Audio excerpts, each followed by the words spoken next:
திராவிட முன்னேற்ற கழகத்திற்கு உறுதுணையாக இருப்பது என்பது திராவிட இயக்கத்துக்கு நாங்கள் இடர் விளைவிப்போம், திராவிட இயக்கத்தை சாய்ப்போம், திராவிட முன்னேற்ற கழகத்தை வேரோடு களைந்தெறிவதற்கு நாங்கள் அத்தனை வகையிலும் முயற்சிப்போம் என்று பாரதிய ஜனதா கட்சியினுடைய தலைவர்கள், குறிப்பாக உள்துறை அமைச்சர், அந்த கட்சிகளினுடைய தலைவர்கள் பேசுவதும், நாங்கள் தமிழ்நாட்டுக்குள் இந்துத்துவாவை கொண்டு வந்து நிலைநாட்டி விடுவோம் என்று அவர்கள் ஜம்பம் அடிப்பதும்,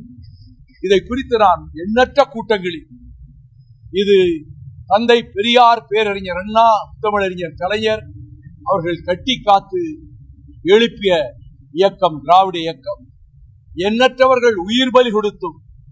ரத்தம் சிந்தியும் வியர்வை கண்ணீர் சிந்தியும் தியாக கோட்டையாக எழுப்பப்பட்டிருக்கக்கூடிய திராவிட இயக்கத்தை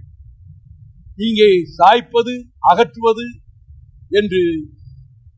எப்படியாவது காலூன்றி விடலாம் என்று நினைக்கக்கூடிய இந்துத்துவா சக்திகளினுடைய எண்ணம் ஒருபோதும் ஈடேறாது, ஈடேற விடமாட்டோம்.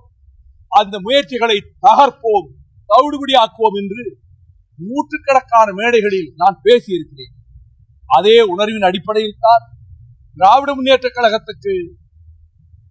அரணாக இருப்போம் என்று சொன்னதை உறுதிப்படுத்துகின்ற வகையில் தான் இந்த பேச்சுவார்த்தையில் ஒரு சுமூகமான உடன்பாடு ஏற்பட்டு நாங்கள் மகிழ்ச்சியோடு ஏற்றுக்கொண்டிருக்கிறோம்.